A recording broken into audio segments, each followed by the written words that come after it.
حين ولدت أعطيتني. سلام علیکم و سال حق. انشالله که همونطوری که اسمتان هست به سال حق نائل وصل به حق باشیم همه. امیدوارم که همگی شما که در راه حق و حقانیت کلمه حق تلاش میکنید حالتان خوب باشد و هر روز بهتر از دیروزتان باشد انشاءالله. بنده عباس هستم از ایلام. در مورد سوره بقره آیه 285 میخوام صحبت کنم.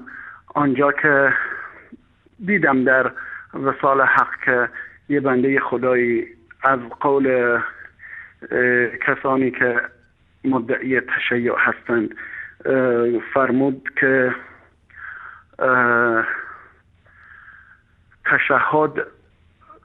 تشهد ثلاثه یا اصلا کل تشهد امروزی چه شیعه چه سنی این همون تشهدی است که در نماز خوانده باید بشود و گفتند که تشهد مستحب است و واجب نیست. طبق سوره بقره آیه 285 میگه آمن الرسول بما انزل الیه من ربه والمؤمنون كلنا آمن بالله وبملائكته وكتبه ورسله لا نفرق بين احد من رسله وقالوا سمعنا واطعنا غفرانك ربنا واليك المصير. این را خواستم بگم که جواب این که این همان تشهدی است که برای نماز خواندن فرموده. دقت کنید سوره مائده آیه 6 یا ایها الذين آمنوا اذا اقمتم الى الصلاة فاغسلوا وجوهكم وايديكم الى المرافق. لطفاً برای اینکه آیه را مختصرا میخوانم تا آنجایی که نقل تیمم میکنه و با خاک پاک تیمم کنید این را یادداشت کنید. و سوره 7 همین سوره مائده آیه 7 واذكروا نعمت الله عليكم وميثاقه الذي واثقكم به اذ قلتم سمعنا واطعنا که مربوط و سمعنا و اطعنای آیه 285 سوره بقره است را دقت کنید و لطف کنید در این مورد بیشتر توضیح بدهید و خواهش من این است که خود شما هم همین را اجرا کنید که لا نفرق بین احد من رسله اصلا در تشهدتان اجرا نمی شود و فقط تک پیامبری را یک پیامبر را به عنوان بهترین پیامبر و خاصترین پیامبر نزد خدا اعلام می کنید و این خلاف این آیه است و این سوره. اتؤمنون ببعض الكتاب و تکفرون ببعض. این عذرخواهی مرا که به این گستاخی صحبت می کنم از من بپذیرید. قصد اهانت و توهین ندارم جز این که سوال کنم و به آن برسیم انشاءالله. اگر به آن رسیدیم و برسید که انشاءالله به سال حق و حق وصل کند شما را به خود انشاءالله. بنده عباس هستم اما شیعه زاده بودم و اکنون مسلمانی ره یافته به یگانگی خداوند و سالهای درازی است که با همکیشان خود و هموطنان خود چه سنی چه شیعه چه از هر صنفی حتی با مسیحیان نیز گفتگوهایی داشتم که انشاءالله خداوند قبول کنه. همه را به یکتاپرستی خداوند و یکتاپرستی حق دعوت کردم و خودم از آنها هستم و امیدوارم که شما در این مورد بیشتر توضیح دهید در مورد همین دو آیه و دو سوره‌ای که به عرض شما رساندم و از این که بیشتر صحبت نمی کنم مرا عفو بفرمایید. به خاطر عسر و حرجی که هست نمیتونن بیشتر از این مزاحم اوقات شریف بشون. خدا حافظ شما. خدا نگهدارتون. من تشکر میکنم از شما برادر عزیز و گرامی. ما یکی از مشکلاتی که داریم این است که بعضی از عزیزانی که در دین تشیع زندگی کردن و اون خرافات و خزعبلاتی رو که در این مذهب و دین دیدن فکر میکنن که یعنی در نزد اهل سنت و کتب اهل سنت هم معمولا از خرافات و خزعبلات و همین دروغ‌هایی است که در کافی و بهار الانوار و الاستبصار و وسایل شیعه و غیره وجود داره. اینطور نیست برادر عزیز و گرامی. ما در نزد اهل سنت ما روایت ها و احادیث جعلی که وجود داره، احادیث ضعیف که وجود داره، علما زحمت کشیدن اینا رو تبیین کردن و در کتاب های جداگانه برای اینکه مسلمانان آگاه بشن اینها رو آماده کردن که ما امروز آماده در دست ما هست. ما به خیلی راحت میتونیم از یک روایت جعلی رو از یک روایت صحیح جدا بکنیم. مشکلی که وجود داره اینه که فکر میکنن که هر آنچه که در قرآن هست و شما موحد شدید قرآن میخونید و آنچه که در قرآن هست شما میتونید از اون برداشت بکنید بر اساس اجتهادتون، بر اساس اون برداشتی که شما از تلاوت قرآن دارید، در حالی که این فکر اشتباهه. قرآن صحیح هست که کتابی است برای همه انسان‌ها و ما میتونیم از این کتاب استفاده بکنیم، اما رسول اکرم صلی الله علیه و آله و سلم مبین و مفسر این کتاب آسمانی بودن و خیلی از آیات رو رسول الله صلی الله علیه و آله و سلم برای ما تفسیر کردن، بیان کردن. در سوره نحل آیه 64 الله سبحانه و تعالی می‌فرماید که و ما انزلنا علیک الکتاب الا لتبین لهم.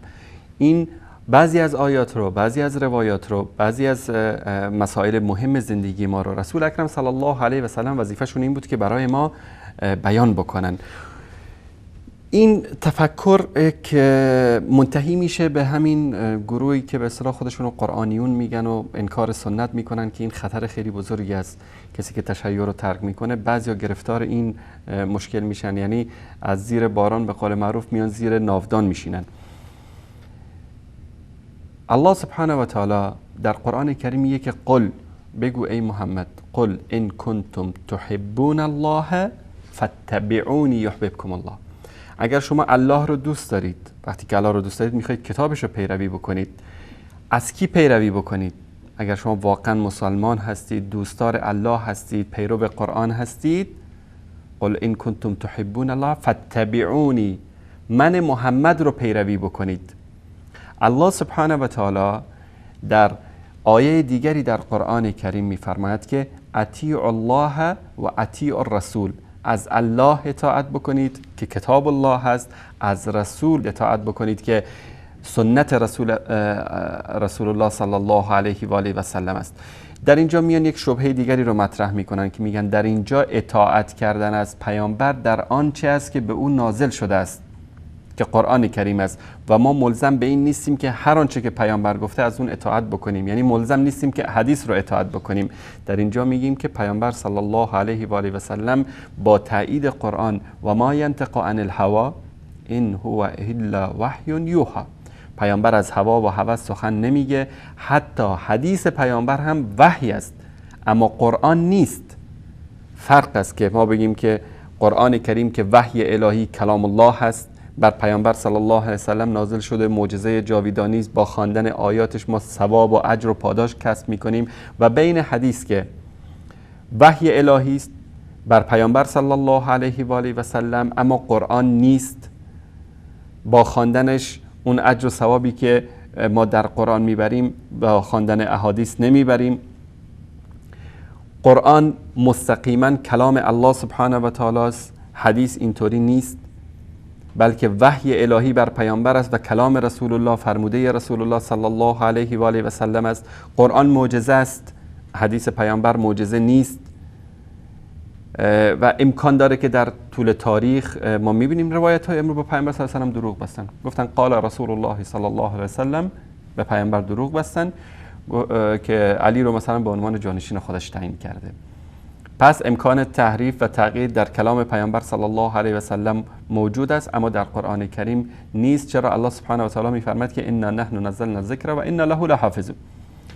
به خاطر همین علما آمدن علم حدیث، علم جرح و تعدیل رو آوردن که ما احادیث صحیح پیامبر صلی الله علیه و سلم رو از غیر صحیح تشخیص بدیم.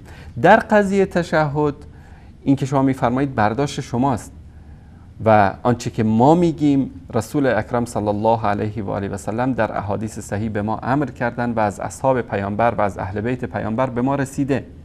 وقتی که شما این برداشت رو از قرآن میکنید، همه مسلمان ها ملزم نیستن که برداشت شما از قرآن رو و آنچه که شما اجتهاد کردید از آیات قرآنی اون رو قبول بکنن و به اون عمل بکنن، بلکه ما در قرآن کریم در مورد ان الصلاة کانت علی المؤمنین کتابا موقوتا، نماز برای مؤمنان در وقتهای معین فرض شده است و در آیه دیگری بعضی از این اوقات را به طور مجمل الله سبحانه و تعالی ذکر میکنه. اما تفسیر نماز رو چند رکعت بخونیم، چطور بخونیم، چیز قرائت بکنیم، اذکار رکوع، اذکار سجود، اینا رو در قرآن کریم ذکر نکرده.